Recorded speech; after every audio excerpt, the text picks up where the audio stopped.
مرکز مطبوعات ریاست وزارت کارهای داخلی شهر دوشنبه نیمه دوم روز 15 فوریه خبر داد که نفری را که روز 14 فوریه به یک ساکن شهر دوشنبه حمله کرده بود با قرار دادگاه با جرم میده افباشی به 15 شبانه روز حبس مأموری محکوم کردند. میلیسیای دوشنبه نام جبردیده را نآورده است، ولی شام 14 فوریه در پایتخت عبدالقادر طلبکوف ژورنالیست و مدیر کتابخانه لاهوتی هدف حمله قرار گرفته بود. مرکز مطبوعات میلیسیای دوشنبه در اطلاعش نوشته است صحنه 14 فوریه تخمینا ساعت‌های 17:30 یک نفر ساکن شهر دوشنبه در صفحه اجتماعی فیسبوک با نشر عکس جوان تخمینا 20-25 ساله اطلاع داد که یک نفر جوان ناشناس به نزدش آمده او را مورد تحقیر قرار و بعد تهدید کشتن نمودن از جای حادثه غیب زده است.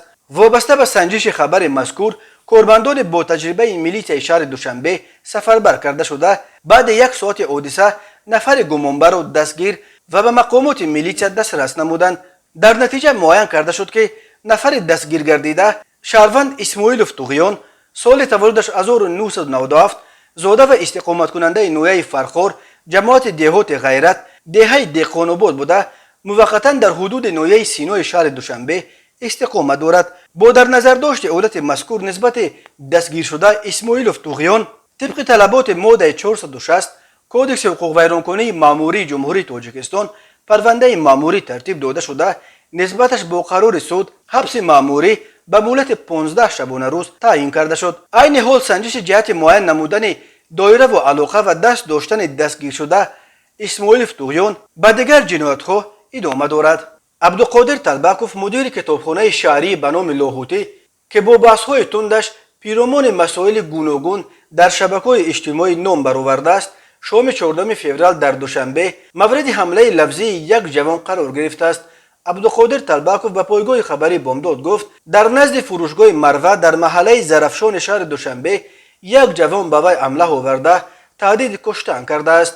تو زردشتی حرام برش دامولاهای ما چی کار داری؟ خانه‌ات را میدونم در 2 روز نزدیک کاری میکنم که به زانو میزنی در پیش ما، گفته است وی خطاب به طلبکوف. اما وقتی که بحث و خرخشه افج گرفت و عبدالقادر طلبکوف تلفنش را برآورد که عکس حملگر را بگیرد او رو به فرار آورد. با این وجود به طلبکوف میسر شده است که حملگر را هنگام فرارش از جای حادثه از پشت صورت بگیرد. مقامات شعبه وزارت کارهای داخلی رقم 2 نوعه سینای پایتخت بر اساس امین عکس الکی ساعت بعد اون حملگر را پیدا و دستگیر کردند. نام جوان دستگیر شده نشر نشده است ولی به گفته عبدالقادر طلبکوف او یک جوان به ظاهر 18-20 ساله بوده خود را از مریدان دامولا عبدالرحیم قزاقانی نام برده است. این روحانی شناخته در گذشته با طلبکوف در اینترنت وارد بحث‌های تند شده بود.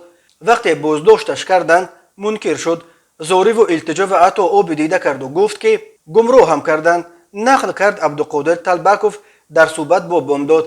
عبدالقادر طلبکوف سال گذشته بعد آن که دامولا عبدالرحیم قزاقانی در مویزش نسبت به زردشت حرف‌های درشت زد به او جواب داده و از جمله گفت هر کلتکریش یا جوروبریش یا توقریش زردشت را حقارت میدهد به سودش میدیم. دامولا عبدالرحیم در جواب عبدالقادر طلبکوف در یوتیوب با یک لعن درشت حامی زردشت نامید.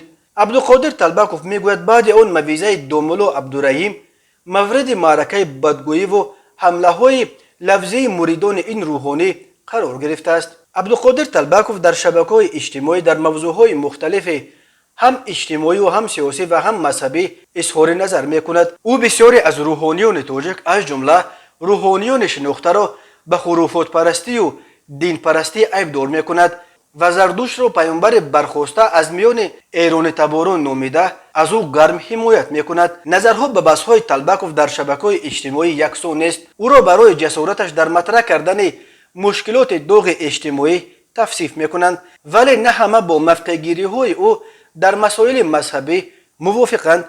یک گروه در این بابت به طلبکوف آفرین میخوانند که ناترسیده با فناتیکا سر به سر میشود، ولی گروه دیگر مذمتش میکنند که او دانسته یا نادانسته روی مقدسات دینی مردم پای میگذارد. مقامات میلیسیا هنوز خبر بازداشت جوانی را که به عبدالقادر طلبکوف حمله و او را تهدید کرده است رسما شرح ندادند.